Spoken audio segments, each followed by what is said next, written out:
Magandang araw mga kababayan, AJ Commentaries po, welcome.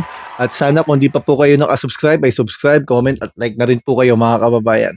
Pag-usapan po natin sa pagkakataong ito, siguro po isa o dalawang topic. Una, yung kung may oras tayo, no? Yung una mga kababayan, yung um, napapansin natin dito sa senador natin, si Senador Alan Cayetano.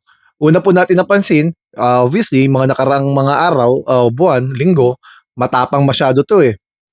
Tapos nga binanatan ng binanatan si Senator Ping Lacson, Senator Ping Lacson ay may mahuhusay na investigador.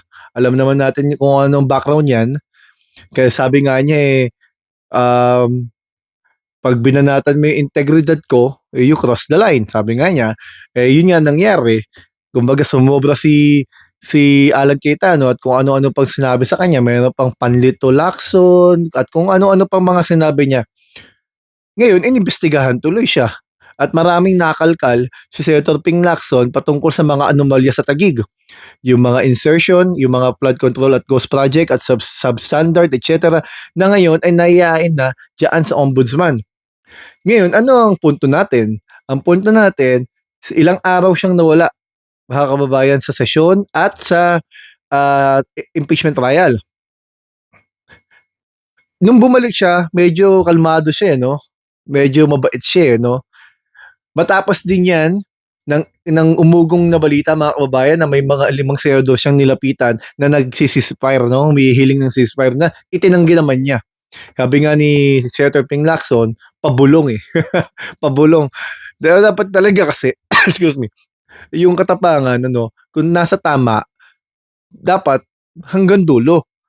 Pero kung matapang tayo sa media, sa ibang tao, tapos bubulong pala tayo na makikiusap kang tama na, tapos tapang-tapangan ulit sa ano.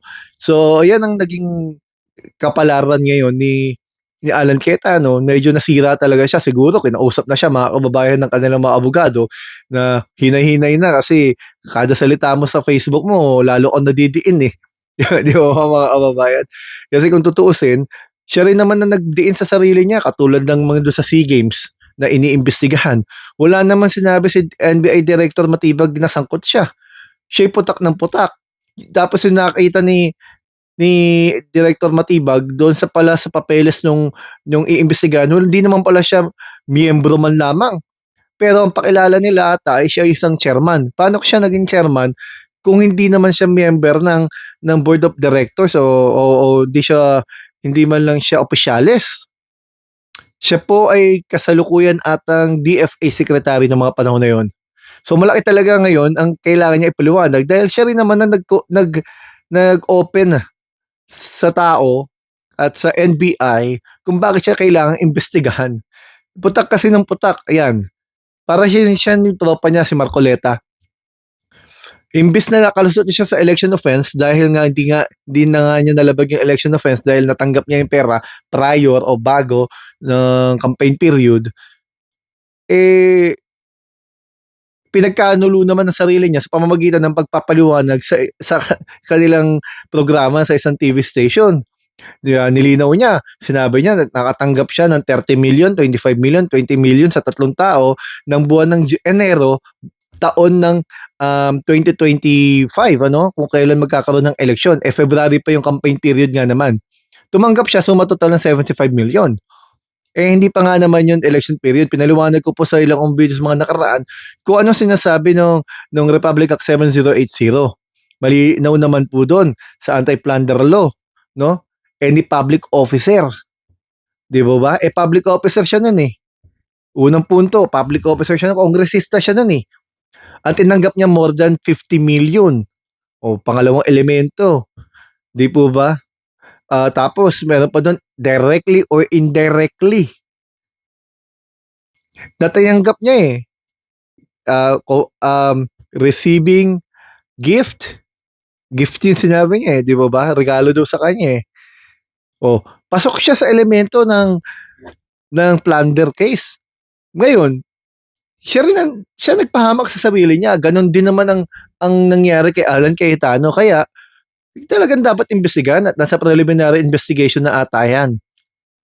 So, itong grupong to, medyo may pagkakahawig. Katulad na lamang din sa mga pinresenta nilang mga testigo na atras abante sa kanilang mga testimonya at yung mga affidavit ay sila-sila ata gumagawa rin base doon na rin sa mga recantation o sa mga retraction at ganun din mga kababayan. Pati mga abogado yung mga nagnonotaryo, natatandaan po ninyo, dininay ng abogado nung si Gutesa noon, na notaryo niya yung affidavit ni Gutesa, yung 2025 affidavit niya na ngayon binabawi niya at sinasabi niyang sila Marcoleta ang gumawa, sila Mike Defensor.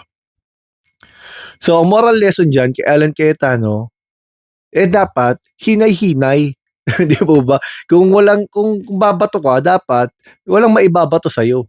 Yan din ang naging kapalaran din ngayon nung journalist daw na si Christian Esguerra na para bang ang liberal at mga dilaw lang napakagagaling at napakababait at napakalilinis Pero nakaupo rin naman sila minsan sa panahon, nakaupo sila. 'Di ba? May sila yung mga nagpagawa ng mga restroom, mga banyo na walang pagitan, mga kababayan. 'Di ba sa kanila rin naman yung mga salitang kay Romualdez, ang presidente Aquino, 'di ba sa kanila rin 'yun? So, dapat maipagtulungan na lang, magtulong-tulong sa dapat pagtulungan. Ano dapat pagtulungan? Hindi yung problema ng bayan para magkaisa-isa, para magkaroon ng magandang solusyon. Holistic, kumbaga kabuoang solusyon. Hindi yung palugaw-lugaw ang solusyon sa mga problema. Ayuda. Hindi matatapos ang problema, hindi sinusolusyonan Yung flood control ang kailangan ayusin talaga diyan na pinasimulan ni Presidente Bongbong Marcos ng investigasyon at nakakulong na yung ilang mga senador, ilang kongresista, kontratista at ilang pang mga tao. Bagamat marami pa at nababagalan ng iba, hindi natin maaalis sa kanila yon. Tama naman mabagalan, pero may ginagawa, may nangyayari. Hindi katulad ng Presidente Duterte noon, binulgar na nga na mayroong anomalya sa DPWH noong 2020 at sila Andaya na ngayon wala na, namayapa na, at sila Marcoleta mismo, sinasabi may 332 billion na dapat na anomalya noon sa flood control, hindi rin naman inimbestigahan at walang pinakulong. Pero ngayon, sila ang ako ng ako na sila ang para sa katotohanan. Pero ang totoo, yung sinasabi nilang mahinang presidente, napakulong yung mga hindi kayang mapakulong ng sino man. Nandiyan sila Kibuloy, sila Duterte mismo, at kung sino-sino pa. Alice Guo, di po ba? Marami. So, hanggang dito po muna.